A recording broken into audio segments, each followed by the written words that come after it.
Je sais que j'ai déjà utilisé ce terme de déréliction, c'est-à-dire d'abandon extrême. Et en fait, on pourrait faire référence, pour une fois, à cet évangile de Matthieu. Matthieu 27, 46. « Mon Dieu, pourquoi m'as-tu abandonné ?» Élie, Élie, lama sabachthani.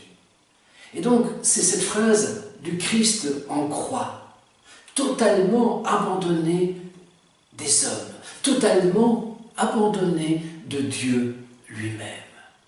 Je crois qu'on ne doit pas édulcorer, justement, la puissance même de cette phrase, et que le Christ en croix, qu'il soit homme d'ailleurs, ou qu'il soit Dieu, mais a fortiori, s'il est Dieu, ce qui reste bien sûr encore et toujours à prouver, et il me faudra à un moment donné développer la distinction entre la philosophie d'une part et la théologie. En tout cas, si cet homme sur la croix est Dieu, il n'y a pas eu de solitude plus grande que celle-là. Et d'un autre côté, je pense aussi alors que Dieu devait passer par cette rupture d'avec lui-même pour pouvoir justement ressusciter, pour pouvoir exister de toute éternité. Dieu devait passer par la coupure essentielle, c'est-à-dire par les enfers eux-mêmes, pour pouvoir exister de toute éternité. C'est donc la notion même de déréliction, d'abandon total. Et peut-être n'y a-t-il pas d'abandon plus grand,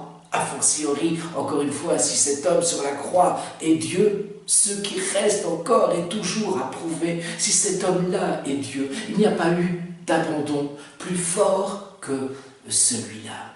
En tout cas, par la suite, pour les philosophes existentialistes, la déréliction, c'est le fait d'être jeté dans un monde que je n'ai pas voulu, que je n'ai pas souhaité. On ne m'a pas invité à naître.